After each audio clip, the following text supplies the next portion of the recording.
नमस्कार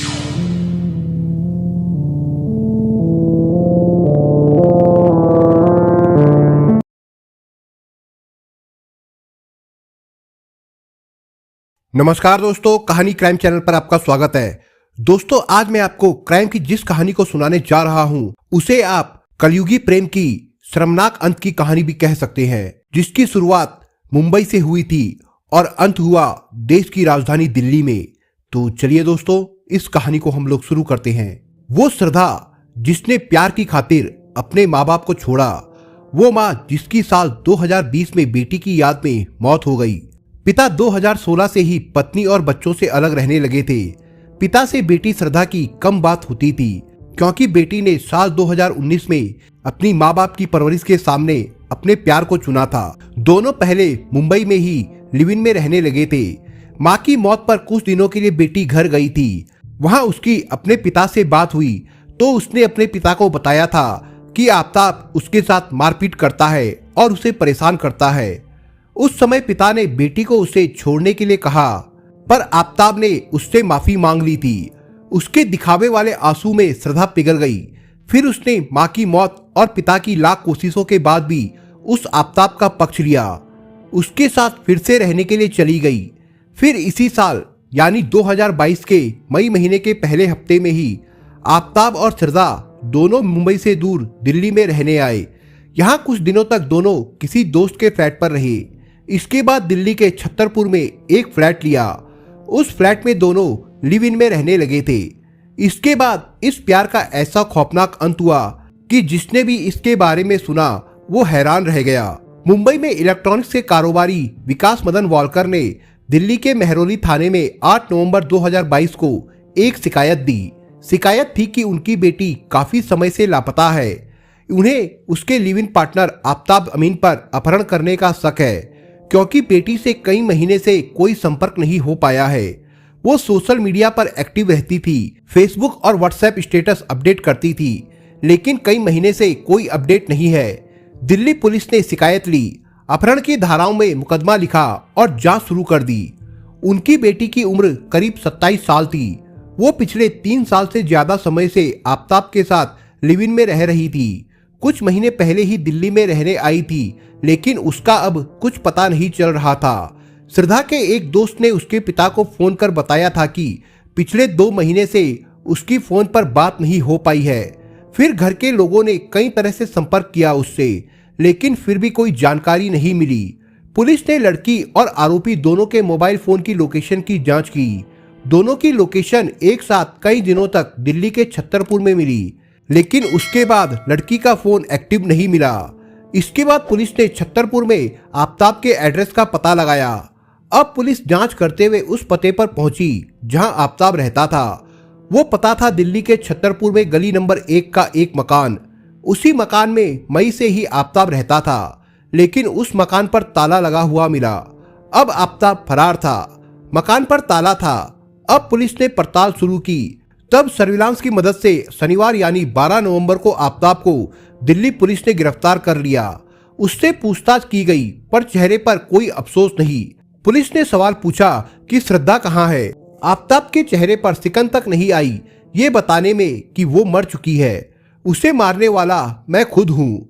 फिर सवाल किया कि उसे कैसे और क्यों मारा। फिर जो जवाब मिला वो रूह कपाने के लिए काफी था। उसने बताया कि श्रद्धा बार बार शादी की जिद करती थी, इसलिए 18 मई को ही उसकी हत्या कर डाली, लेकिन उसके शव को ठिकाने नहीं लगा पा रहा था, इसलिए उसके शरीर के 35 से ज्यादा टुकड़े किए और फ्रिज में रख दिया।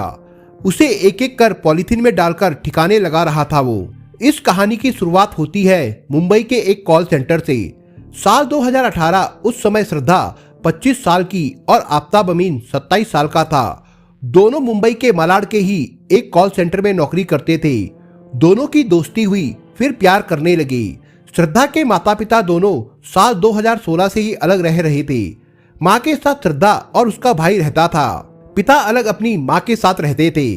श्रद्धा से आफ्ताब ने इमोशनली दोस्ती की। फिर दोनों ने 1 साल में तय किया कि लिव इन में रहेंगे। साल 2019 से दोनों लिव इन में रह रहे थे। इसके लिए मलाड में ही किराए का एक मकान ले लिया। इधर माँ ने विरोध जताया।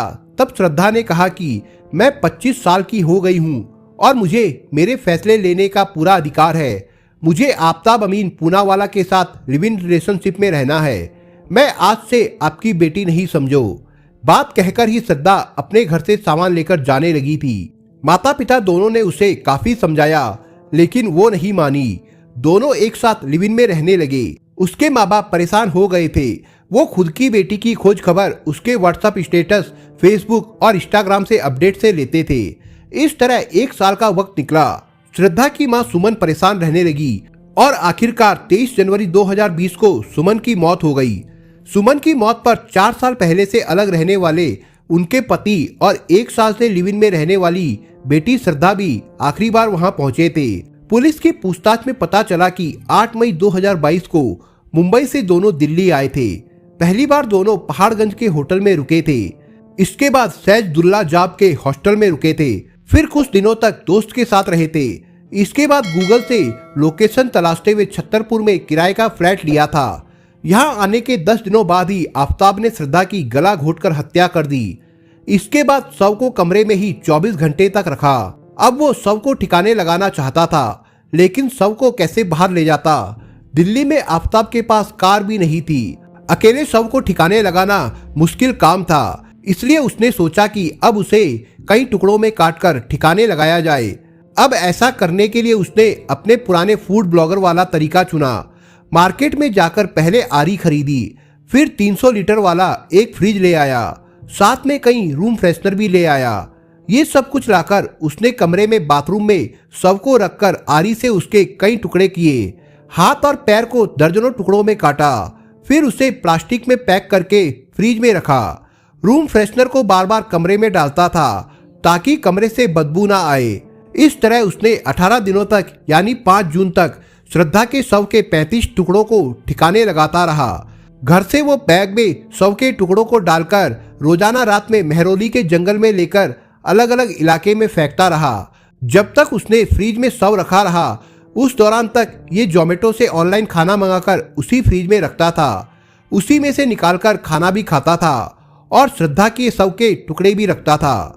इस बीच पिछले कई महीनों से पिता की बेटी से कोई बात नहीं हो रही थी। उसका फोटो भी अपडेट नहीं हो रहा था, ना व्हाट्सएप पर और ना ही फेसबुक पर। इन्हीं अपडेटों के जरिए पिता अपनी बेटी की खोज खबर लेते थे, लेकिन ऐसा नहीं होने से अपने बेटे से फोन पर पूछा। बेटे ने श्रद्धा के एक कॉमन फ्रेंड का नंबर दिया। उस पर बात हुई। उसने भी बताया कि पिछले 2 महीने से फोन पर बात नहीं हुई। तब शक और बढ़ गया। ये शक हुआ कि कहीं ना कहीं और कुछ ना कुछ मेरी बेटी के साथ गलत तो हुआ है। इसके बाद पहले मुंबई में गुमशुदगी की शिकायत की, फिर 8 नवंबर को दिल्ली में आकर कंप्लेंट दी, जिसके बाद सर्विलांस की मदद से पुलिस ने केस का खुलासा किया, क्योंकि 19 मई से ही श्रद्धा का फोन बंद था। पिता का दावा है कि श्रद्धा बार बार आफताब से शादी करने के लिए कहती थी, लेकिन वो सिर्फ उसका फायदा उठाना चाहता था, इसलिए उसने उसका मर्डर कर दिया।